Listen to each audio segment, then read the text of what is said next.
So I'm joined by Bill, who is 92. Correct. What year were you born, Bill? 1934. And you were just telling me there, off camera, did your miners training, colliers training when you were 15? Yes. First went underground at what age? 15, 16. 16 years old. Yes. Tell us a little bit about, obviously, you know, a lot of people from today's generation will have no comprehension or understanding of what that entailed on a day-to-day life. What was it like going underground to work at 16 years of age? Well, we went to a place called Oakdale.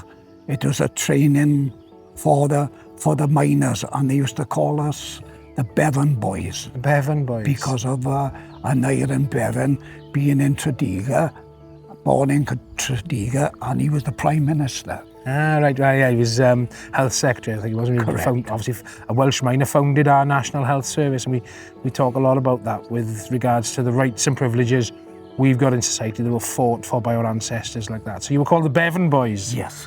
Tell us a little bit about, going underground. Well, what was the experience like? Well, as I say, you get into this cage, and everybody in the cage would look up like that, and they could see the sky. But as we was going down in the cage, you could see the light getting smaller and smaller and smaller. And when it was out of sight, you knew he was down. Then he was ready to work. I mean, for a 16-year-old young boy, really, in today's money, I mean, you were all men then, I think, weren't you? But, you know, it must have been a terrifying experience. It was frightening. And what was it like then when you were actually there underground working? What was the air like? Did it taste differently? Well, it's a taste of dust, and you couldn't see much. But you had this lamp on. I had a helmet, and you would have a lamp, but you couldn't see much. And then you could see where you want to dig, and you get a pick and you dig the coal, and you chuck it back for somebody else, and it would carry on like that. Yeah, I mean, you know, we do, I feel, take sometimes a lot of things for granted in today's day and age, and I mean the harsh realities of that. How long were you underground with these shifts? Well, I was there about 8 or 9 months. But in an actual day shift, of a night shift, going underground? Anything from 6 hours to 8 hours. We all had different shifts. Yeah, at 16 years of age. Yes. I mean, part of what we're trying to do with the Iniquity project, you know, is to share these stories with the world. And I think there's such valuable and precious stories that need to be cherished and shared from Wales to the world. Could you describe in your words, Bill, how important that is?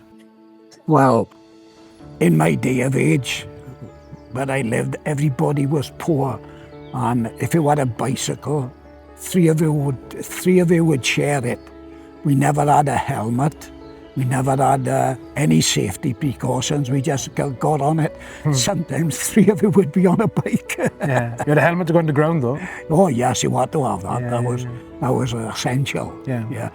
And obviously going further back than even, you know, your time, your generation, the ancestors, our ancestors who fought and died for many of the rights and privileges we have in society today, like Dick Penderyn and all of the colliers and working class people of South Wales in 1831. How important is it to you personally that these stories are remembered and not forgotten? Well, when if they went through what I went through, they would find a big difference. And the thing is, it was hard times. Nobody had any money. Nobody had clothes on their back. We used to go to school with holes in our shoes. Yeah. I mean, something you've spoken to me as well, just quite briefly actually off camera before we started filming, was about the sense of community that you felt though back then. Can you talk a little bit about that? Oh, it was fantastic. In 1947, there was a snowdrift, and the snow was right up the top of the bedroom windows. And you could open the window and you could push the snow out. And to get out in the morning, you had to shovel, make a tunnel to get out. And what we used to do as children then, go up the mountain and jump into them drifts. Yeah. And that was our way of... shoveling snow. You probably had a lot of experience of shoveling coal over the years. Yeah, that's correct. Yeah. It was automatic. Yeah, and I mean, it's a big part of this project for me as well. You know, if we can learn anything from our ancestors, it is by people coming together, good people like yourself, Bill, that we can create a better society, a better community for everyone, where everyone has that same level of respect. How important it is, you know, from your years on this earth, Bill, how important is it that we can get that community spirit back? Well, in my days, everybody was sociable. Everybody was friendly. You'd share your last loaf of bread. Yeah. Everybody. But today, it's not the same. And if we can learn anything from our ancestors, it's by people coming together, good people like yourself, that we can create that society again. And I do believe with a story like Iniquity, we've got an opportunity to share that.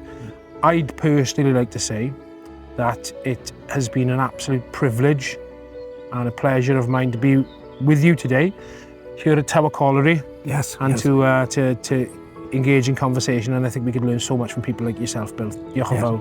Thank you very much. Thank you. I hope I got That was brilliant. That was brilliant.